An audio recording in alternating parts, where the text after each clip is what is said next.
ವಿದ್ಯಾರ್ಥಿಗಳೇ, ಈ ದಿನ ನಾವು 8ನೇ ತರಗತಿಯ ಸೇತುಬಂಧ ಕಾರ್ಯಕ್ರಮವನ್ನು ಮಾಡ್ತಾ ಇದ್ದೀವಿ. ಈಗ ಸೇತುಬಂಧ ಕಾರ್ಯಕ್ರಮ ಅಂದರೆ ನೀವು ಹಿಂದಿನ ತರಗತಿಯಲ್ಲಿ ಕಲಿತಿರುವಂತಹ ಅಂಶಗಳು, ಕಲಿಕಾಂಶಗಳನ್ನು ನಾವು ಈಗ ಮತ್ತೆ ಪುನರಾವರ್ತನೆ ಮಾಡೋದು. ಅಂದರೆ ನಿಮಗೆ ಮರ್ತೋಗಿರುತ್ತೆ ಕೆಲವು ಸಲ ಕಲಿಕಾಂಶಗಳು ಏನೇನು, ನಾವೇನೇನು ಬೇಸಿಕ್ ಕಲಿಬೇಕು ಅನ್ನೋದು ಮರ್ತೋಗಿರುತ್ತೆ. ಹಾಗಾಗಿ ನಾವು 8ನೇ ತರಗತಿ ಬಂದಮೇಲೆ ನಾವು ಮೊದಲ 15 ದಿನಗಳವರೆಗೆ ನಿಮಗೆ ನೀವು ಮರ್ತಿರುವಂತಹ ಎಲ್ಲ ಅಂಶಗಳನ್ನು ನಾವೇನು ಮಾಡ್ತೀವಿ, ಪುನರಾವರ್ತನೆ ಮಾಡಿಬಿಟ್ಟು ನಿಮಗೆ ಹೇಳ್ಕೊಡ್ತಾ ಹೋಗ್ತೀವಿ. ಈಗ ನಾನು ನಿಮಗೆ ಒಂದು ಕಲಿಕಾಂಶವನ್ನು ಈ ದಿನ ಹೇಳೋಣ ಅಂತ ಬಂದಿದ್ದೀನಿ. ಉದಾಹರಣೆಗೆ ಇವಳು ವಾಣಿ ಇದ್ದಾಳಲ್ಲ, ವಾಣಿ ಎಲ್ಲಿ ಕೂತಿದ್ದಾಳೆ ನಾನು ಕೇಳ್ತೀನಿ. ವಾಣಿ ಎಲ್ಲಿ ಕೂತಿದ್ದಾಳೆ, ವಾಣಿಯ ಜಾಗ ಎಲ್ಲಿದೆ ಅಂತ ಕೇಳಿದಾಗ ನೀವು ಏನು ಹೇಳ್ತೀರಾ? ನೀವು ವಾಣಿಗಳ ಹೇಳು. ಫಸ್ಟ್ ಬೆಂಚಲ್ಲಿ ಎಡಗಡೆಯಿಂದ ಇಬ್ರು ಆದ್ಮೇಲೆ ಕೂತಿದ್ದಾಳೆ, ಬಲಗಡೆಯಿಂದ ಫಸ್ಟ್ ವೆರಿ ಗುಡ್. ಹೌದಲ್ವಾ? ಶ್ರೀರಾಮ್, ಎಡಗಡೆಯಿಂದ ಇಬ್ರು ವಿದ್ಯಾರ್ಥಿಗಳಾಗಿ ಕೂತಿದ್ದಾಳೆ, ಹಾಗೇನೆ ಬಲಗಡೆಯಿಂದ ಫಸ್ಟಿಗೆ ಕೂತಿದ್ದಾಳೆ. ಅವಾಗ ನಮಗೆ ಏನಾಗುತ್ತೆ, ವಾಣಿಯ ಜಾಗ ಎಲ್ಲಿದೆ ಅಂತ ಗೊತ್ತಾಗುತ್ತೆ. ಹೌದಲ್ವಾ? ರವಿಕುಮಾರ ಎಲ್ಲಿ ಕೂತಿದ್ದಾನೆ ಅಂತ ಅಂದ್ರೆ ಏನ್ ಹೇಳ್ಬೇಕು ನಾವು? ರವಿಕುಮಾರನ ಜಾಗ ಎಲ್ಲಿ, ಅವನೆಲ್ಲಿ ಕೂತಿದ್ದಾನೆ ಅಂತ ಹೇಳಿದ್ರೆ ಏನ್ ಮಾಡ್ಬೇಕು? ಫಸ್ಟ್ ಬೆಂಚಲ್ಲಿ ಎಡಗಡೆಯಿಂದ ಫಸ್ಟ್ ಕೂತಿದ್ದಾನೆ, ಬಲಗಡೆಯಿಂದ ಸೆಕೆಂಡ್. ಹೌದಾ? ಅವನು ಈ ರೀತಿ ನಾವು ಯಾವುದೇ ವಸ್ತುಗಾಗಿ, ಹೌದಾ, ಈಗ ನಾವು ಯಾವುದೇ ವಸ್ತುಗಳನ್ನ ಹೇಳ್ಬೇಕಾದ್ರೆ ಅದು ಎಲ್ಲಿ ಇದೆ ಅಂತ ಹೇಳ್ಬೇಕಾದ್ರೆ ನಾವೇನ್ ಮಾಡ್ತೀವಿ ಅಂದ್ರೆ ಅದರ ಜಾಗವನ್ನ ನಿಖರವಾಗಿ ಮನಸ್ಸಿನಲ್ಲಿ ತಿಳ್ಕೊಂಡು ನಾವು ಇಲ್ಲಿದೆ ಅಂತ ಹೇಳ್ತಾ ಹೋಗ್ತೀವಿ. ಅರ್ಥ ಆಗ್ತಿದೆಯಲ್ಲ? ಹಾಗೇನೆ ನಾವು ಇಲ್ಲಿ ಏನಾಗುತ್ತೆ, ಬರೀ ವಸ್ತುಗಳ ಜಾಗವನ್ನಷ್ಟೇ ಅಲ್ಲದೇನೆ ನಾವೇನ್ ಮಾಡ್ತೀವಿ, ಸಂಖ್ಯೆಗಳು. ಈಗ ನಾನು ಕೆಲವು ಸಂಖ್ಯೆಗಳನ್ನ ಬರೀತೀನಿ, ಅವು ಎಲ್ಲಿದೆ ಅನ್ನೋದನ್ನ ಹೇಳಬೇಕು. ಆ ಸಂಖ್ಯೆಗಳ ಜಾಗ ಯಾವುದು ಅಂತ ಹೇಳೋದನ್ನ ನಾವು ಏನಂತ ಕರಿತೀವಿ? ಸ್ಥಾನ ಬೆಲೆ. ಇವತ್ತು ನಾವು ಸಂಖ್ಯೆಗಳ ಸ್ಥಾನ ಬೆಲೆಯನ್ನು ನಾವು ತಿಳ್ಕೊಳ್ಳೋಣ. ಹೌದಾ? ಅದರಿಂದ ಸಂಖ್ಯೆಗಳ ಸ್ಥಾನ ಬೆಲೆ ತಿಳಿಯುವುದು. ಹೌದಾ? ಇವತ್ತಿನ ದಿನ ಸಂಖ್ಯೆಗಳ ಸ್ಥಾನ ಬೆಲೆಯನ್ನು ನಾವು ತಿಳ್ಕೊಳ್ತಾ ಹೋಗೋಣ. ಅರ್ಥ ಆಗ್ತಿದೆಯಲ್ಲ? ಈಗ ಸ್ಥಾನ ಬೆಲೆ ಅಂದಾಗ ನಿಖರವಾಗಿ ಸಂಖ್ಯೆಗಳಿಗೆ ಒಂದೊಂದು ಸಂಖ್ಯೆಗೆ ಒಂದೊಂದು ನಾವು ಗುಂಪಾಗಿರುವಂಥ ಸಂಖ್ಯೆಗೆ ಸ್ಥಾನ ಬೆಲೆಯನ್ನು ನಾವು ಕೊಡ್ತಾ ಹೋಗ್ತೀವಿ. ಆ ಸ್ಥಾನ ಬೆಲೆ ಯಾವ್ದ್ಯಾವುದು ಅಂತ ಗೊತ್ತಾ ನಿಮಗೆ? ಯಾರಾದ್ರೂ ಹೇಳ್ತೀರಾ? ಹೇಳ.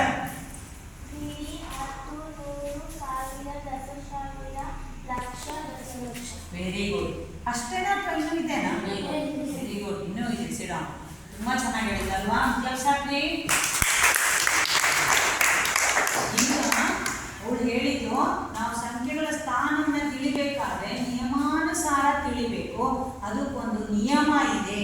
ಸುಮ್ಮನೆ ನಾವು ಈಗ ವಿದ್ಯಾರ್ಥಿಗಳು ಎಲ್ಲಿ ಕೂತಿದ್ದಾರೆ ಅಂತ ಹೇಳಿದ್ರೆ ನಾವು ಎಡಗಡೆಯಿಂದ ಬಲಗಡೆಯಿಂದ 1ನೇ ಬೆಂಚು 2ನೇ ಬೆಂಚು ಮೊದಲನೇ ಸ್ಥಾನ ಅಂತ ಹೇಳಿದ್ವಿ. ಆದರೆ ಸಂಖ್ಯೆಗಳಿಗೆ ನಾವು ಆ ರೀತಿ ಹೇಳಲಿಕ್ಕೆ ಬರೋದಿಲ್ಲ.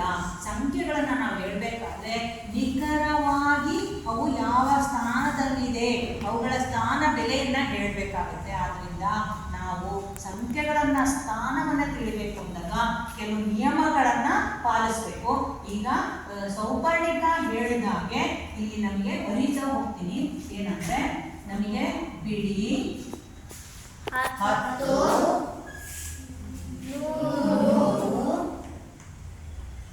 ಸಾವಿರ ಹೀಗೆ ದಶ ಸಾವಿರ ಲಕ್ಷ ಅಂತೆಲ್ಲ ಇರುತ್ತೆ.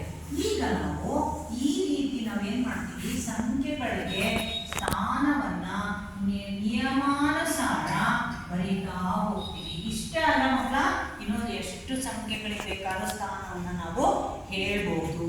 ಈ ರೀತಿ ಸಂಖ್ಯೆ ಈಗ ಉದಾಹರಣೆಗೆ ನಾನೊಂದು ಲೆಕ್ಕವನ್ನ ಹೇಳ್ತೀವಿ, ಎಲ್ಲಿ ಯಾವ ಸ್ಥಾನದಲ್ಲಿದೆ ಅನ್ನೋದನ್ನ ನೀವು ಹೇಳ್ತಾ ಹೋಗ್ಬೇಕು.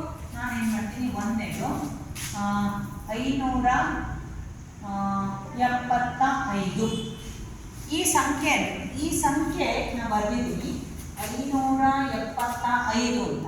ಇದು ಏನನ್ನ ಸೂಚಿಸುತ್ತೆ, ಹೇಗೆ ನಾವು ಹೇಳ್ತೀವಿ 500 ಅಂತಾನೆ ಹೇಗೆ ಹೇಳ್ತೀವಿ ಅನ್ನೋದನ್ನ ಈ ಬಾಕ್ಸಲ್ಲಿ ನಾವು ಸಂಖ್ಯೆಗಳನ್ನ ಹಾಕಿದ್ರೆ ನಮಗೆ ಗೊತ್ತಾಗುತ್ತೆ. ಈಗ 5 ಅನ್ನೋದು ಯಾವ ಸ್ಥಾನದಲ್ಲಿದೆ, ಹಾಗಿದ್ಮೇಲೆ ಬಿಡಿ ಸ್ಥಾನದಲ್ಲಿ 5 ಅಂತ ಬರೀತೀವಿ. ಎರಡನೇ ಸ್ಥಾನದಲ್ಲಿ ಎಷ್ಟು, ಅಂದ್ರೆ 7 10ರ ಸ್ಥಾನದಲ್ಲಿದೆ. 5 ಅನ್ನೋದು 100ರ ಸ್ಥಾನದಲ್ಲಿದೆ 5. ಇಲ್ಲಿ 1000 ಸ್ಥಾನದಲ್ಲಿ ಏನಾದ್ರು ಸಂಖ್ಯೆ ಇದೆಯಾ, ಆದ್ರಿಂದ ಅದನ್ನ ಏನು ಇಲ್ಲ ಸಂಖ್ಯೆಯನ್ನ ನಾವು ಹಾಗೆ ಬರೀತಾ ಹೋಗ್ತೀವಿ. ಈ ರೀತಿ ಈಗ ಬಿಡಿ ಸ್ಥಾನದಲ್ಲಿ 5 ಇದೆ, 10ರ ಸ್ಥಾನದಲ್ಲಿ 7 ಬರ್ತಿದ್ದೀವಿ, ಹಾಗೆ 100ರ ಸ್ಥಾನದಲ್ಲಿ 5, 1000 ಸ್ಥಾನದಲ್ಲಿ ಏನು ಇಲ್ಲ, ಹಾಗಾಗಿ 0 ಆದ್ರೂ ಕೂಡ ನಾವೀಗ ಇದನ್ನ ಹೇಳೋದಾದ್ರೂ ಕೂಡ ದಶಮಾನ ಪದ್ಧತಿಯಲ್ಲಿ ಹೇಳ್ತಾ ಹೋಗ್ತೀವಿ. ದಶ ಅಂದ್ರೆ ಎಷ್ಟು, 10. ದಶ ಅಂದ್ರೆ 10. ದಶಮಾನ ಪದ್ಧತಿಯಲ್ಲಿ ನಾವು ಈ ಸ್ಥಾನ ಬೆಲೆಯನ್ನ ಹೇಳ್ತಾ ಹೋಗ್ತೀವಿ. ಆದ್ಮೇಲೆ ಇಲ್ಲಿ ಏನಾಗುತ್ತೆ, ನಾವು ಬರಿಬೇಕಾದ್ರೆ ಇನ್ನೊಂದು ಬಾಕ್ಸ್ ಅನ್ನ ಬರಿತೀನಿ. ದಶಮಾನ ಪದ್ಧತಿಯಲ್ಲಿ ಇವನ್ನ ವಿಸ್ತರಣೆ ಮಾಡಿ ಬರೆಯೋದು ಹೇಗೆ ಅಂತ ನೋಡ್ತಾ ಹೋಗೋಣ. ಇಲ್ಲಿ ನನಗೆ ಬಿಡಿ ಸ್ಥಾನದಲ್ಲಿ, ಬಿಡಿ ಅಂತ ಅಂದ್ರೆ ಎಷ್ಟು, ವೆರಿ ಗುಡ್. ಬಿಡಿ ಅಂದ್ರೆ ಎಷ್ಟು, 1 ಅಂತ. ಹಾಗಿದ್ಮೇಲೆ ನಾವೇನ್ ಮಾಡ್ತೀವಿ, 5 × 1 ಅಂತ ಬರೀತೀವಿ ಬಿಡಿ ಸ್ಥಾನದಲ್ಲಿರೋದು. ಹಾಗಿದ್ಮೇಲೆ ಇದು 10ರ ಸ್ಥಾನದಲ್ಲಿ ಇದೆ ಅಂದ್ರೆ 7 × 10 ದಶಮಾನ ಪದ್ಧತಿಯಲ್ಲಿ ಬರೀತಾ ಇದ್ದೀವಿ. ಹಾಗಿದ್ಮೇಲೆ 7 × 10 ಅಂತ ಬರೀತೀವಿ. ಅದೇ ರೀತಿ 100ರ ಸ್ಥಾನದಲ್ಲಿ ವೆರಿ ಗುಡ್, ಹೌದಲ್ವಾ? ಹಾಗೆಯೇ 1000 ಸ್ಥಾನದಲ್ಲಿ ಏನು ಇಲ್ಲ, ಹಾಗೇನೆ 0 × 1000 ಬರಿಬೇಕು. ನಾವು ಏನು ಇಲ್ಲ ಅಂತ ಖಾಲಿ ಬಿಡೋಂಗಿಲ್ಲ, ಬರಿಬೇಕು. ಅರ್ಥ ಆಯ್ತಾ? 0ಯಿಂದ ಯಾವುದೇ ಸಂಖ್ಯೆನ ಗುಣಿಸಿದ್ರೆ ಏನ್ ಬರುತ್ತೆ, 0 ಬರುತ್ತಲ್ವಾ? ಹಾಗಿದ್ಮೇಲೆ ನಾವು ಈ ಒಂದು 575 ಅನ್ನೋ ಸಂಖ್ಯೆಯನ್ನ ಬಿಡಿಸಿ ಬರೆದಾಗ ಅದು ಈ ರೀತಿ ದಶಮಾನ ಪದ್ಧತಿಯಲ್ಲಿ ವಿಸ್ತರಣಾ ರೂಪ ಆಗೋಗುತ್ತೆ. ಅರ್ಥ ಆಗ್ತಿದೆಯಲ್ಲ? ಹಾಗೇನೆ ಈಗ ನಿಮಗೆ ಇಲ್ಲಿ ನಾನೊಂದು ಕಲಿಕಾ ಒಂದು ಇದನ್ನ ಚಟುವಟಿಕೆನ ಮಾಡ್ಕೊಂಡು ಬಂದಿದ್ದೀನಿ.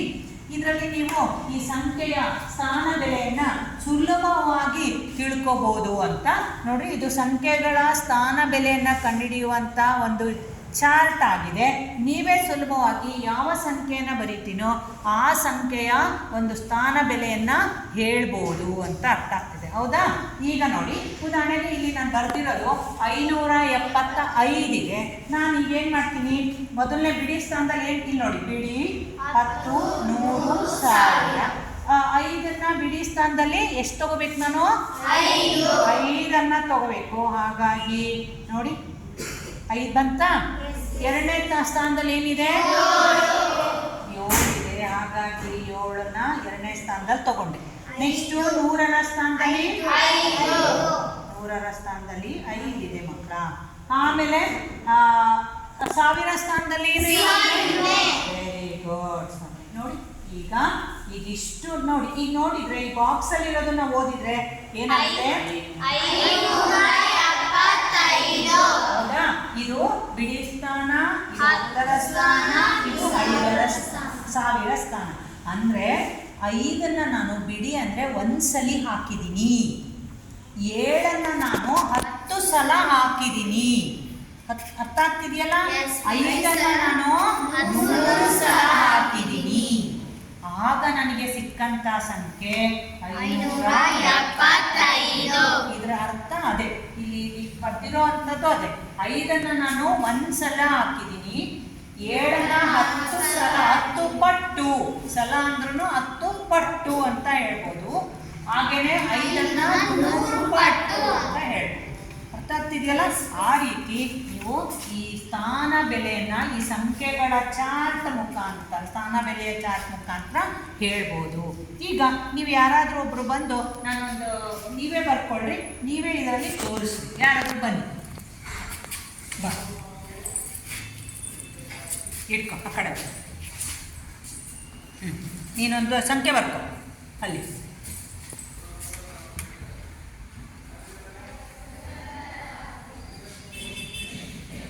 ಇಲ್ಲಿ ಬರಿ, ಇಲ್ಲಿ ಬರಿ. ಮುಂದೆ ಬಾಕ್ಸ್ ಕಂಟಿನ್ಯೂ ಮಾಡು. ಇಲ್ಲಿ ಬಾಕ್ಸ್ ಹಿಂಗೆ ಹಾಕು, ಜಾಯಿನ್ ಮಾಡೋದಕ್ಕೆ.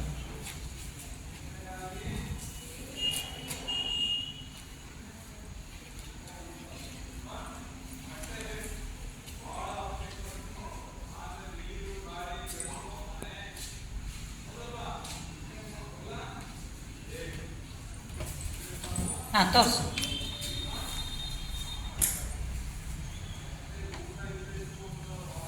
ಅವ್ರಿಗೆ ಕಾಣಂತ ತೋರಿಸು. ಹಾಂ, ಮತ್ತೆ ಬಾಯಲ್ಲಿ ಹೇಳು ಫಸ್ಟಿಗೆ ಯಾವುದು? ಬಿಡಿ ಸ್ಥಾನದಲ್ಲಿ 4, ಹ್ಞೂ, 10 ಸ್ಥಾನದಲ್ಲಿ 2, 100 ಸ್ಥಾನದಲ್ಲಿ 7, 724.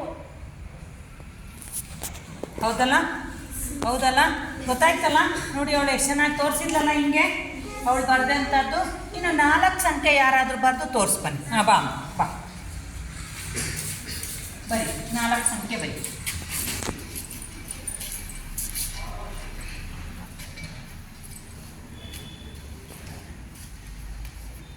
ಹಾಂ, ವೆರಿ ಗುಡ್. ಬರಿ.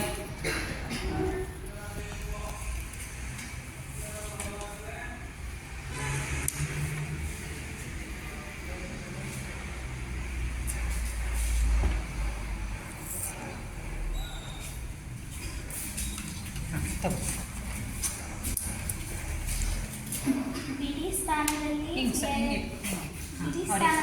2, 10ರ ಸ್ಥಾನದಲ್ಲೂ 2, 100ರ ಸ್ಥಾನದಲ್ಲಿ 0, 1000ರ ಸ್ಥಾನದಲ್ಲಿ 5, 5022.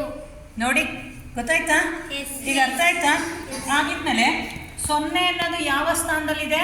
100ರ ಸ್ಥಾನದಲ್ಲಿದೆ. 5 ಅನ್ನೋದು 1000ರ ಸ್ಥಾನದಲ್ಲಿದೆ. ಹಾಗೇನೆ 2 ಅನ್ನೋದು 10ರ ಸ್ಥಾನದಲ್ಲಿದೆ. ಇನ್ನೊಂದು 2 ಬಿಡಿ ಸ್ಥಾನದಲ್ಲಿದೆ. ಹೌದಲ್ವಾ?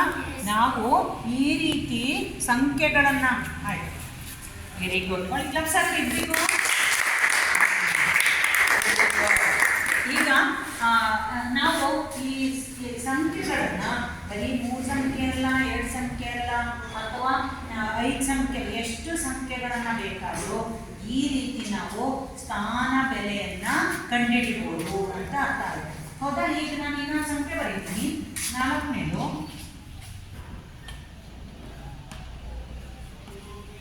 ಈಗ ಕೆಲವು ಸಂಖ್ಯೆಗಳಿಗೆ ನಾವು ಸ್ಥಾನ ಬೆಲೆ ಎಲ್ಲಿದೆ ಅನ್ನೋದನ್ನ ದಶಮಾನ ಪದ್ಧತಿಯಲ್ಲಿ ನೋಡಿದ್ವಿ. 2 ಅನ್ನೋದು ಯಾವ ಸ್ಥಾನದಲ್ಲಿದೆ? 100ರ ಸ್ಥಾನದಲ್ಲಿ. ಹೌದಾ? 7 ಅನ್ನೋದು ಯಾವ ಸ್ಥಾನದಲ್ಲಿದೆ ರವಿ? ಬಿಡಿ ಸ್ಥಾನ. Very good. 6 ಅನ್ನೋದು 1000ರ ಸ್ಥಾನ.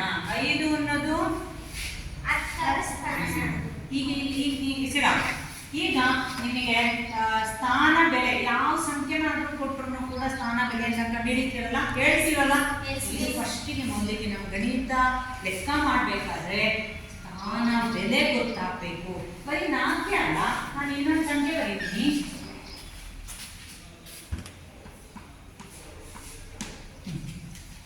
ಈಗ ನಾನು 2 ಅನ್ನೋದು ಯಾವ ಸ್ಥಾನದಲ್ಲಿದೆ? ಒಬ್ಬರೇ.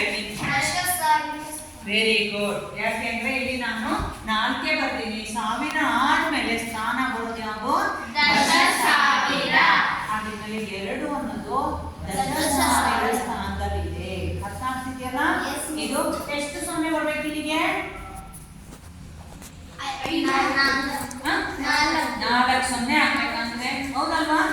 ಇಲ್ಲಿ 1000 3 0 ಇದೆ, 10,000 4 0 ಅಂದ್ರೆ 10,000ದ ಪಟ್ಟು ನನಗೆ 2 ಬರೆದಾಗ ಅದು 10,000 ಸ್ಥಾನಕ್ಕೆ ಬರುತ್ತೆ. ಈ ರೀತಿ ನಾವು ಸಂಖ್ಯೆ ಸಂಖ್ಯೆಗಳನ್ನು ನಾವು ಸ್ಥಾನ ಬೆಲೆಯನ್ನ ತಿಳಿದ್ರೆ ನಮಗೆ ಮುಂದೆ ಲೆಕ್ಕ ಮಾಡಲಿಕ್ಕೆ ಅನುಕೂಲ ಆಗತ್ತೆ. ಈಗ ಇಲ್ಲಿ ಒಂದು ರೋಮನ್ ಅಂಕೆಗಳು ಒಂದು ಚಾರ್ಟ್ ಇದೆ ನೋಡಿ. ಇದು ರೋಮನ್ ಅಂಕೆಗಳ ಚಾರ್ಟ್. ಇದು ಏನಾಗುತ್ತೆ, ನಾವು ಬರೀ ಇವೆಲ್ಲ ಇಂಗ್ಲಿಷ್ ಸಂಖ್ಯೆಗಳು ಅಂತ ಕರಿತೀವಿ. ಅರ್ಥ ಆಗ್ತಿದೆಯಲ್ಲ, ಇಂಗ್ಲಿಷ್ ಸಂಖ್ಯೆಗಳು ಅಂತ. ಇದು ರೋಮನ್ ಸಂಖ್ಯೆಗಳಿರುವಂತಹ, ಇಲ್ಲಿ ಈ ಕಡೆ ಇರೋದು ಇಂಗ್ಲಿಷ್ ಸಂಖ್ಯೆಗಳು. ಇವೆಲ್ಲ 1 2 3 4 10 ತನಕ. ಇವುಗಳನ್ನು ರೋಮನ್ ಅಂಕೆಯಲ್ಲಿ ನಾವು ಹೆಂಗೆ ಬರೀತೀವಿ ಅನ್ನೋದನ್ನ ಈ ಒಂದು ಚಾರ್ಟ್ ತೋರಿಸುತ್ತೆ ನೋಡ್ರಿ. 1ಕ್ಕೆ 1 ಹೌದಾ, 2ನ್ನ ಈ ರೀತಿ ಬರಿತೀವಿ, 3ನ್ನ ಈ ರೀತಿ ಬರ್ತೀವಿ, ಅದು ಓಕೆ. 4ನ್ನ ನೋಡ್ರಿ, 1ನ್ನ ಹಿಂಭಾಗ ಬರೆದು ಹಿಂಗೆ ವಿ ಶೇಪಲ್ಲಿ ಬರಿತೀವಿ, ಹೌದಲ್ಲ. ಇಲ್ಲಿ 5ನ್ನ ಬರೀ ವಿ ಶೇಪು. ಮುಂದಕ್ಕೆ ಬರೆದ್ರೆ ಸಂಖ್ಯೆ ಬೆಲೆ ಜಾಸ್ತಿ ಆಗ್ತಾ ಹೋದಂಗೆ ನಾವು ಮುಂದಕ್ಕೆ 1ನ್ನು ಹಾಕ್ತಾ ಹೋಗ್ತೀವಿ. ಈ ವಿ ಶೇಪ್ ಹಿಂದ್ಗಡೆ ಬರೆದ್ವಿ ಅಂದರೆ ವಿ ಅಂತ ಅಂದರೆ 5, ಅದನ್ನು 1 ಅಂದರೆ 1ನ್ನು ಕಳೆದ್ರೆ 4 ಬರುತ್ತೆ. ಈ ವಿ ಇದಕ್ಕೆ ಮತ್ತು ಮುಂದಕ್ಕೆ 1 ಹಾಕಿದರೆ ಇದು 5, ಇದರ ಬೆಲೆ 6 ಇದೆ ನೋಡಿ. ಇದು ವಿ ಇರೋವಂಥದಕ್ಕೆ 2ನ್ನ ಹಾಕಿದರೆ ಎಷ್ಟಾಗುತ್ತೆ, 7 ಆಗುತ್ತೆ. ಇದು 8 ಅನ್ನೋದನ್ನು ಇದಕ್ಕೆ ವಿ 5ಕ್ಕೆ ನಾನು 3 ಗೆರೆಗಳನ್ನು ಸೇರಿಸಿದ್ದೀನಿ, ಅವಾಗ ಎಷ್ಟಾಗುತ್ತೆ, 8. ಹಾಗೆಯೇ ಇಲ್ಲಿ 8 ಆದಮೇಲೆ ಮತ್ತೆ ಬೇರೆ ಥರ ಬರೆಯುವಂಥದ್ದು. ಇಲ್ಲಿ ಇಂಟು ಮಾರ್ಕ್ ಥರ ಇದೆ. ಆ ಇಂಟು ಮಾರ್ಕ್ ಅಂದರೆ 10 ಅಂತ. ಇಂಟು ಮಾರ್ಕಿನ ಹಿಂದ್ಗಡೆ 1 ಹಾಕಿದರೆ 10ರಲ್ಲಿ 1ನ್ನು ಕಳೆದ್ರೆ 9. ಹಾಗಾಗಿ ರೋಮನ್ ಅಕ್ಷರದಲ್ಲಿ ನಾವು ಅವರು ರೋಮನ್ ದೇಶದವರು ಈ ರೀತಿ 1 2ನ್ನ ಈ ರೀತಿ ಬರಿತಾ ಹೋಗ್ತಾರೆ. ಪರೀಕ್ಷೆಯಲ್ಲಿ ಕೆಲವು ಸಲ ಈ ರೋಮನ್ ಅಕ್ಷರದಲ್ಲಿ ಬರೀರಿ ಅನ್ನೋದನ್ನು ಕೂಡ ಹೇಳ್ತಾರೆ. ಹಾಗಾಗಿ ನಿಮಗೆ ಗೊತ್ತಿರಲಿ ಅನ್ನೋ ಒಂದು ಉದ್ದೇಶಕ್ಕೆ ಇದನ್ನು ಮಾಡಿರುವಂಥದ್ದು. ಅರ್ಥ ಆಗ್ತಿದೆಯಲ್ಲ. ಈಗ ನಾನು ಸ್ಥಾನ ಬೆಲೆ ನಿಮಗೆ ಅರ್ಥ ಆಯಿತು. ಈಗ ನಾನು ಒಂದು ಲೆಕ್ಕನ ಬಿಡಿಸಿದ್ದು ವಿಸ್ತರಣಾ ರೂಪ ಅಂತ ಕರಿತೀವಿ. ಇದನ್ನ ಬಿಡಿಸಿದ್ದಕ್ಕೆ ಏನಂತೀವಿ, ವಿಸ್ತರಣಾ ರೂಪ ಅಂತ ಕರಿತೀವಿ. ನೀವೀಗ ಸಂಖ್ಯೆಯನ್ನು ಬರೆದು ಅದನ್ನು ವಿಸ್ತರಿಸಿ ಬರಿಬೇಕು. ಸಂಖ್ಯೆಯನ್ನು ಬರ್ಕೊಂಡು ನಿಮಗಿಷ್ಟ, ನಿಮ್ಮ ಯಾವ್ದಿಷ್ಟ ಸಂಖ್ಯೆ ಇರುತ್ತೋ ಅದನ್ನು ಬರ್ಕೊಳ್ಳಿ. ಅದನ್ನು ಈ ರೀತಿ ದಶಮಾನ ಪದ್ಧತಿಯಲ್ಲಿ ವಿಸ್ತರಣೆ ಮಾಡಿ ಬರಿಬೇಕು. ಬರಿತೀರಾ? ಹೌದಾ? ಆಯ್ತು. ಒಬ್ಬೊಬ್ಬರೇ ಬರೆದು ನಿಮಗೆ ಸಂಖ್ಯೆಯನ್ನು ಬರಿತಾ ಹೋಗಿ. ಯಾರು ಬರ್ತೀವಷ್ಟು? ಬಾ ವಾಣಿ ಬಾ ತಗೋ. ಇಲ್ಲಿ ಒಂದನೇದು ಸಂಖ್ಯೆ ಬರೆದು ಮುಂದಕ್ಕೆ ಈಕ್ವಲ್ಸ್ ಹಾಕಿ ವಿಸ್ತರಣಾ ರೂಪವನ್ನು ಬರೀಬೇಕು. ಬರೀ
ಆಯ್ತಾ? ನೋಡಿ, ಇಲ್ಲಿ 6240 ಅಂತ ಅವಳು ಹಾಕ್ಕೊಂಡಿದ್ದಾಳೆ ಸಂಖ್ಯೆನ. ಅವಳು ಇದನ್ನು ವಿಸ್ತರಿಸಿ ಬರೆದಿದ್ದಾಳೆ. ಹೇಳು ನೀನು ಬರೆದಿರೋದನ್ನು ಇಲ್ಲಿ ಹೇಳು. ಇಲ್ಲಿಂದ ಹೇಳು. ಬೆರಳು ಇಟ್ಕೊಂಡು ಹೇಳಿ. ಈ ಕಡೆ ಬಾ, ಅವ್ರಿಗೆ ಹೇಳು.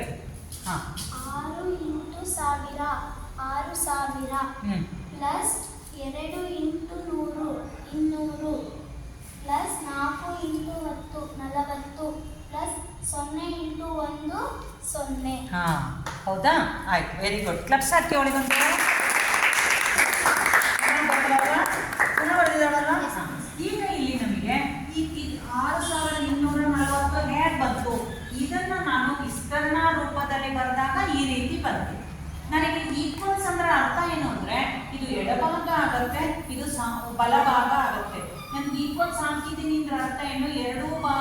ಸಮ ಇರಬೇಕು ಅಂತ ಅರ್ಥ. ಹೌದಾ? ಈಗ ಎಡಭಾಗವನ್ನ ನಾನು ಬಿಡಿಸಿ ಬರೆದಾಗ ಬಲಭಾಗ ಬಂತು. ಬಲಭಾಗವನ್ನ ನಾನು ಸುಲಭೀಕರಿಸಿದಾಗ ಎಡಭಾಗ ಬರಬೇಕು. ನೋಡೋಣ ಬರ್ತಾ ಇಲ್ಲ ಅಂತ. ಈಗ 6 ಇಂಟು 1000 ಅಂತ ಗುಣಿಸಿದ್ರೆ 6000 plus 2 into 100 ಗುಣಿಸಿದ್ರೆ 200 plus 4 into 10 ಗುಣಿಸಿದ್ರೆ 40 plus 0 into 1 ಗುಣಿಸಿದ್ರೆ 0. Very good. ಹೌದಲ್ವಾ? ಈಗ ಈ 4 ಸಂಖ್ಯೆಗಳ ನಡುವೆ ಏನ್ ಚಿಹ್ನೆ ಇದೆ? ಪ್ಲಸ್ ಚಿಹ್ನೆ ಇರೋದ್ರಿಂದ ನಾನು ಅದನ್ನ ಕೂಡಬೇಕು ಅಂತ ಅರ್ಥ. ಇಲ್ಲಿ ಕೂಡೋಣ. ಫಸ್ಟಿಗೆ 6000 ಹಾಕೋಣ, ಹಾಗೇನೆ 200 ಹಾಕೋಣ, ಹಾಗೇನೆ 40, ಹಾಗೇನೆ 0 ಪ್ಲಸ್ ಕೂಡೋಣ. ಹೌದಲ್ವಾ? ಈಗ 0 0 4 2 6 6240 ಅಂತಲ್ಲ? Yes please 6240. ಈಗ ಸಮ ಚಿಹ್ನೆ ಇರೋದ್ರಿಂದ ಎಡಭಾಗ ಮತ್ತು ಬಲಭಾಗ ಸಮ ಬಂತ. ಇದನ್ನ ನಾವು ಇದು ಸಂಖ್ಯಾರೂಪ, ಇದು ಸಂಖ್ಯೆಗಳ ವಿಸ್ತರಣಾ ರೂಪ ಅಂತ ಕರಿತೀವಿ. ಅರ್ಥ ಆಯ್ತಾ ಮಕ್ಕಳ? ಇದು ಸಂಖ್ಯಾರೂಪ, ಇದು ಸಂಖ್ಯೆಗಳ ವಿಸ್ತರಣಾ ರೂಪ. 8ನೇ ತರಗತಿಯಲ್ಲಿ ನಿಮಗೆ ಸಂಖ್ಯೆಗಳನ್ನ ವಿಸ್ತರಿಸಿ ಬರೆಯೋದಿಕ್ಕೆ ಹೇಳ್ತಾರೆ, ಆವಾಗ ಇದು ಉಪಯೋಗ ಆಗತ್ತೆ. ಗೊತ್ತಾಗ್ತಿದೆಯಲ್ಲ?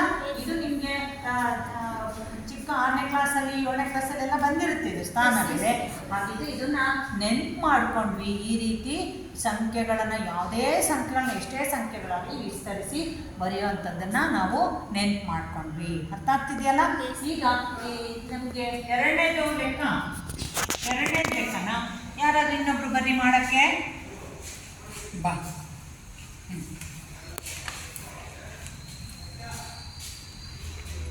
5 ಸಂಖ್ಯೆನೋ 6 ಸಂಖ್ಯೆನೋ ಬರ್ಕೊ.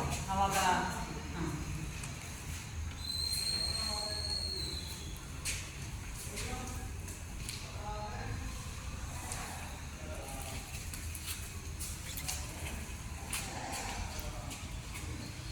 ಸರಿನಾ? ಬರ್ಕೊಳ್ತಾ ಇದ್ದಾರೆ. ಮತ್ತು 4 ಸಂಖ್ಯೆ ಬರ್ಕೊಂಡ ಇರಿ, ತೊಂದರೆ ಇಲ್ಲ.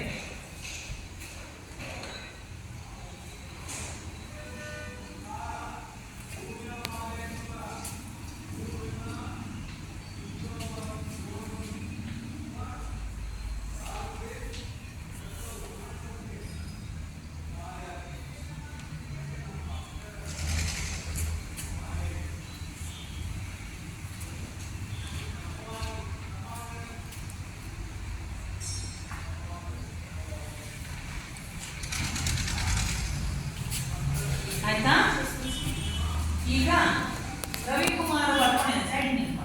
ರವಿಕುಮಾರ್ ಬರ್ಕೊಂಡಿದ್ದಾನೆ. ಸರಿ ಇದೆಯಾ? ಹೇಳಪ್ಪ, ಇದನ್ನ ಹೇಳು. ಸಣ್ಣ ರೂಪ ಹೇಳಪ್ಪ. ಈ ಕಡೆ ಹಾಂ ಹೇಳು. 5 into 1000 5000 plus 0 into 100 0 into plus 7 into 10 70 plus 2 into 1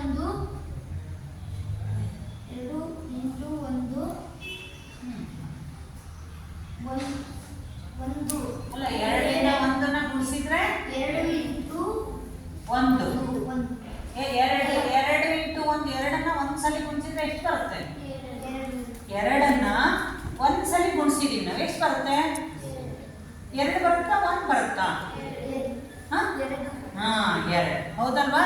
ಈಗ ಇವನು 4 ಸಂಖ್ಯೆ ಹಾಕೊಂಡು ಮಾಡಿದ್ದಾನೆ. ಇದರಲ್ಲೂ ಕೂಡ ನಾವು ಏನು 5000 ಮತ್ತೆ ಇಲ್ಲಿಗೆ 0 ಇದೆ, 100ರ ಸ್ಥಾನದಲ್ಲಿ 10ರ ಸ್ಥಾನದಲ್ಲಿ 70 ಇದೆ, ಬಿಡಿ ಸ್ಥಾನದಲ್ಲಿ 2ಅನ್ನ ಇಟ್ಕೊಂಡಿದ್ವಿ. ನಾವು ಇದೇ ರೀತಿ ಇದನ್ನ ಕೂಡಿ ಮಾಡ್ತಿದ್ದು ಈ ರೀತಿ ಮಾಡಕ್ಕೆ ಇದನ್ನ ಈ ಲೆಕ್ಕನ ಮಾಡ್ಬೇಕು. ಮುಂದೆ ನಾನು ಮಾಡಿದ್ದೀನಲ್ಲ, ಈ ರೀತಿ ಮಾಡಿ ತಾಳೆ ನೋಡೋಣ. ಹಾಂ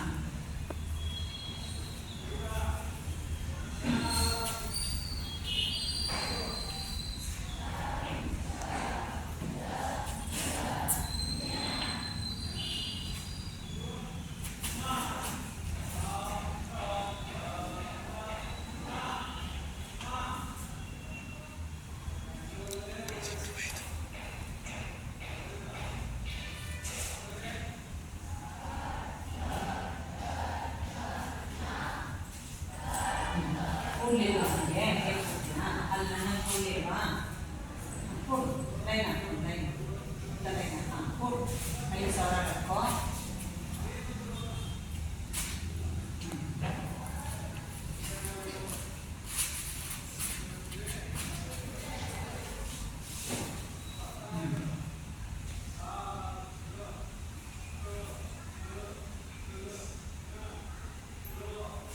ಈಗ ನಾವು ಇದನ್ನ ವಿಸ್ತರಣೆ ಮಾಡಿ ಈ ರೀತಿ ಕೂಡೋದ್ರಿಂದ ನಮಗೆ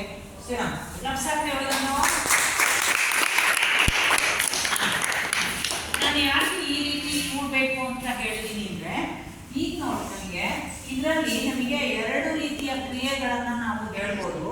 ಇಲ್ಲಿ ನಾವು ಇಂಟು ಹಾಕಿರೋದ್ರಿಂದ ಇಲ್ಲಿ ಇದನ್ನ ಗುಣಿಸ್ತಿದ್ದಾಗ ಗುಣಾಕಾರ ಕ್ರಿಯೆ ಬಂದೋಯ್ತು ನಮಗೆ. ಅದೇ ರೀತಿ ಇವುಗಳ ನಡುವೆ ಎಲ್ಲ ಪ್ಲಸ್ ಇರೋದ್ರಿಂದ ಈ ರೀತಿ ನಾವು ಸ್ಥಾನ ಬೆಲೆಯನ್ನ ಹಾಕೊಳ್ಳೋದು. ಬಿಡಿ 10 3,000 ಇಲ್ಲೂ ಕೂಡ ನಾವು ಬರೀಬೋದಲ್ವಾ? ನೋಡಿ ಬಿಡಿ 10 3,000 ಸ್ಥಾನವನ್ನ ಹಾಕೊಂಡು ಕೂಡೋದ್ರಿಂದ ನಮಗೆ ಕೂಡುವಿಕೆ ಬಂದೋಯ್ತು, ಗುಣಾಕಾರ ಕ್ರಿಯೆ ಬಂದೋಯ್ತು. ಒಂದು ಲೆಕ್ಕದಲ್ಲಿ ನಾವು ಇದನ್ನ ಬಿಡಿಸಿ ಬಂದಾಗ ಸ್ಥಾನ ಬೆಲೆಯನ್ನ ಕಂಡುಹಿಡಿಯಬೇಕಂದಾಗ ನಮಗೆ ಏನಾಯ್ತು? ಗುಣಾಕಾರ ಕ್ರಿಯೆ ಬಂತು, ಮತ್ತೆ ಕೂಡುವಿಕೆ, ಸಂಕಲನ ಮತ್ತು ವ್ಯವಕಲನ ಜ್ಞಾನ ನಮಗೆ ತಿಳಿಯುತ್ತೆ. ಇದರಿಂದ ಅರ್ಥ ಆಗ್ತಿದೆಯಲ್ಲ? ಇದು ಸ್ಥಾನ ಬೆಲೆ ಗೊತ್ತಾಯ್ತಾ? 5 ಅಥವಾ 6 ಸಂಖ್ಯೆ, ಈ ಬರೀ 4 ಬರೆದಿದ್ದಾರೆ ಇವರು. 6 ಸಂಖ್ಯೆ ಯಾರಾದ್ರೂ ಬರೆಯೋದಿದ್ರೆ ಬರ್ತೀರಾ? ಯಾರು ಬರೀತೀರಾ? 6 ಸಂಖ್ಯೆನ ಬರೀತೀಯಾ? 6 ಸಂಖ್ಯೆಯನ್ನ ಬರೆದ್ರೆ ನಿಮಗೆ ಒಂದು ಬರೀ 4 ಬರೆದ್ರೆ 4 ಗೊತ್ತಾಗುತ್ತೆ. ಮುಂದೆ ನಮಗೆ ಗೊತ್ತಾಗಿಲ್ಲ ಅಂತ ಅನ್ನೋದು ಬೇಡ. 6 ಸಂಖ್ಯೆಯನ್ನ ಬರ್ಕೊಂಡು ಆವಾಗ ನಿಮಗೆ ಕರೆಕ್ಟಾಗಿ ಸ್ಥಾನ ಬೆಲೆ ಗೊತ್ತಾಗುತ್ತೆ. ಇನ್ನು ಹೆಚ್ಚಿನ ಸಂಖ್ಯೆಗಳನ್ನ ಬರ್ಕೊಳ್ಳಿಕ್ಕೆ ಅನುಕೂಲ ಆಗುತ್ತೆ. ಎಷ್ಟಾಯ್ತು? 5 ಆಯ್ತು. ಈಗ 6 ದೊಡ್ಡ ಸಂಖ್ಯೆ ಅಂದ ತಕ್ಷಣ ನಮಗೆ ಬರೆಯಕ್ಕೆ ಬರಲ್ಲ ಅನ್ನೋದು ಬರೆಯೋಣ.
ಏನಾಯ್ತು?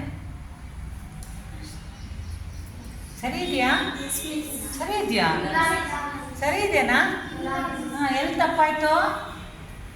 10 ಲಕ್ಷ. Very good. ಇಲ್ಲಿ ಸ್ಟಾರ್ಟಿಂಗು ಇವಳು ಏನ್ ಮಾಡಿದಾಳೆ? ಬಿಡಿ ಸ್ಥಾನ, 10ರ ಸ್ಥಾನ, 100ರ ಸ್ಥಾನ ಸರಿಯಾಗಿ ಕೌಂಟ್ ಮಾಡ್ಕೊಂಡಿಲ್ಲ. ನೋಡು ಇಲ್ಲಿ ಬಿಡಿ 10, 3,000, ದಶಸಾವಿರ, ಲಕ್ಷ. ಲಕ್ಷಕ್ಕೆ ಎಷ್ಟು 0 ಹಾಕ್ಬೇಕು? 5. ಅದಕ್ಕೆ ನಾನು ಏನು ಹೇಳಿದ್ದು, 4 ಸಂಖ್ಯೆನ ಬರೀತಾ ಇದ್ರೆ ನಿಮಗೆ ದೊಡ್ಡ ಸಂಖ್ಯೆ ಕೊಟ್ಟಾಗ ನಿಮಗೆ ಈ ರೀತಿ ಒಂದು ಸ್ವಲ್ಪ ಕನ್ಫ್ಯೂಸ್ ಆಗೋ ಚಾನ್ಸಸ್ ಇರುತ್ತೆ ಅಂತ ಅದಕ್ಕೆ ನಾನು 6 ಸಂಖ್ಯೆನ ಬರೀಲಿ ಅಂತ ಹೇಳಿದ್ದು. ಹೌದಾ? ಈಗ ಸರಿ ಹೋಯ್ತಾ? ಸರಿ ಹೋಯ್ತಾ? ಈಗ ಇದನ್ನ ಗುಣಾಕಾರ ಮಾಡಿ ಇಲ್ಲಿಡು.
ಸರಿ ಆಯ್ತಾ? ಹಾಂ, ಕ್ಲಬ್ಸ್ ಹಾಕಿ. ಈಗ ಅರ್ಥ ಆಯ್ತು ಅಂದ್ಕೊಂಡಿದ್ದೀನಿ. ಅರ್ಥ ಆಯ್ತಾ ನಿಮಗೆ? ಎಲ್ಲರಿಗೂ ಅರ್ಥ ಆಯ್ತಾ? ಅರ್ಥ ಆಗಿದೆಯಲ್ಲ? ಈಗ ಸಂಖ್ಯೆಗಳನ್ನ ಕೊಟ್ಟಾಗ ಎಷ್ಟೇ ಸಂಖ್ಯೆಗಳು ಕೊಡ್ಲಿ, ನಾವು ಏನ್ ಮಾಡ್ಬೇಕು, ಅವನ್ನ ವಿಸ್ತರಣಾ ರೂಪದಲ್ಲಿ ಬರೆದು ಅವುಗಳನ್ನ ಗುಣಿಸಿ ಮತ್ತೆ ಅವುಗಳನ್ನ ಕೂಡಿದಾಗ ನಮಗೆ ಬರುವಂತ ಸಂಖ್ಯೆ ಕೊಟ್ಟಿರುವ ಸಂಖ್ಯೆಗೆ ಸಮ ಇರಬೇಕು. ಆವಾಗ ನಮಗೆ ಎಲ್ಲ ಸ್ಥಾನ ಬೆಲೆ ಲೆಕ್ಕ ಅರ್ಥ ಆಯಿತು ಅಂತ ಅನ್ಕೊಂಡು ಅರ್ಥ ಆಗ್ತಿದೆಯಲ್ಲ? ಈಗ ಇದರಿಂದ ನಾವು ಯಾವುದೇ ಈ ಉದಾಹರಣೆಗೆ ಈ ಸಂಖ್ಯೆಯಲ್ಲಿ 3,24,667 ಈ ಸಂಖ್ಯೆಯಲ್ಲಿ 4ರ ಸ್ಥಾನ ಎಷ್ಟು ಇಟ್ಕೊಂಡು ಹೇಳ್ಬೇಕು. ಈಗ ಸಾವಿರ ಸ್ಥಾನದಲ್ಲಿದೆ. ಮತ್ತೆ ಹೆಂಗ್ ಗೊತ್ತಾಯ್ತು ಅಂದ್ರೆ, ಇಲ್ಲಿ ನೋಡ್ರಿ, ಇಲ್ಲಿ ವಿಸ್ತರಣಾ ರೂಪದಲ್ಲಿ ಬರೆದಾಗ 4 ಅನ್ನೋದು 1000 ಸ್ಥಾನದಲ್ಲಿ ಬಂದ. ಹಾಗಾಗಿ ನಾವು ಯಾವುದೇ ಸಂಖ್ಯೆಗಳನ್ನ ಹೇಳ್ಬೋದು. ಸಿಡ 2 ಅನ್ನೋದು ಯಾವ ಸ್ಥಾನದಲ್ಲಿದೆ ಹೇಳಮ್ಮ? ಆಯ್ತು, 2,000. Very good. 10,000 ಇದು ಲಕ್ಷ. ಇಲ್ಲಿ ನೋಡಿ, ಇದು 10,000. ಸಿಡ 10,000 ಸ್ಥಾನದಲ್ಲಿ 2 ಇದೆ. ಈ ಒಂದು ವಿಸ್ತರಣಾ ರೂಪ ನೋಡಿದ್ರೆ ಮಾತ್ರ ನಮಗೆ ಸ್ಥಾನ ಬೆಲೆ ಗೊತ್ತಾಗ್ತಾ ಹೋಗುತ್ತೆ. ನಿಮಗೆ ಸುಲಭವಾಗಿ ಹೇಳಬೇಕು ಅಂತ ಅಂದಾಗ ಇಲ್ಲಿ ಈ ಸಂಖ್ಯೆ ಇಟ್ಕೊಂಡಾಗ ಸ್ಟಾರ್ಟಿಂಗ್ ಬರಬೇಕಾದ್ರೆ ಅವರಿಗೆ 0 ಕನ್ಫ್ಯೂಸ್ ಆಯ್ತು. ಇನ್ನು ಮುಂದೆ ಎಷ್ಟು ಸಂಖ್ಯೆ ಇದೆ? 1, 2, 3, 4, 5 ಅಂದಾಗ 5 0 ಹಾಕಬೇಕು. ಹೌದಲ್ವಾ? ಈಗ ಇದನ್ನು ಕರಿತೀವಿ, ಇದ್ರ 2 ಕರಿತೀವಿ. 2 ಮುಂದೆ ಎಷ್ಟು ಸಂಖ್ಯೆ ಇದಾವೆ ಅಂದ್ರೆ ಸ್ಥಾನಗಳಿವು.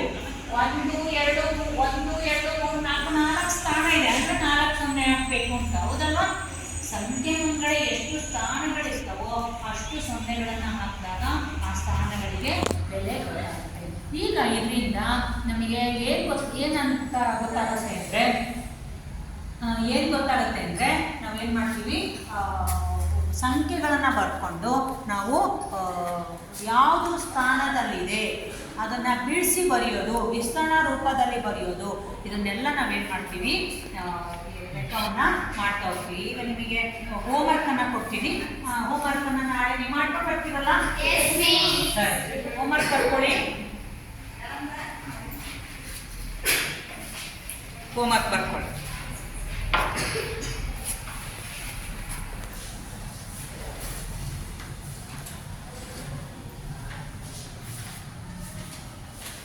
ಇಲ್ಲೇ ಬರೀಲ್ಲ? ಕಾಣಲ್ವ ನಿಮಗೆ? ಆ ಕಡೆ ಕಾಣಲ್ಲ, ಇಲ್ಲೇ ಬರೀತೀನಿ.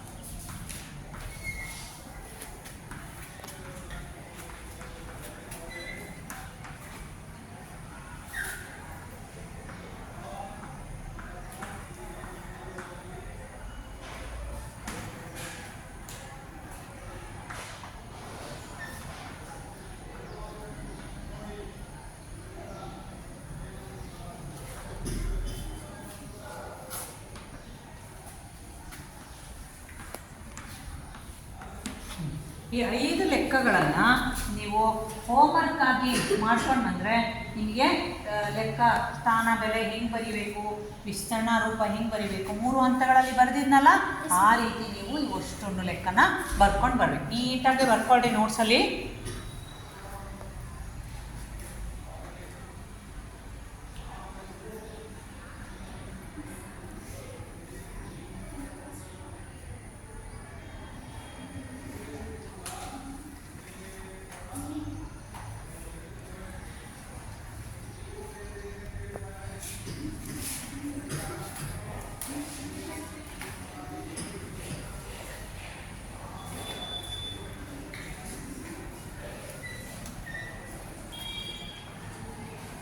ಬರ್ಕೊಳ್ರಿ ಎಲ್ಲರೂ.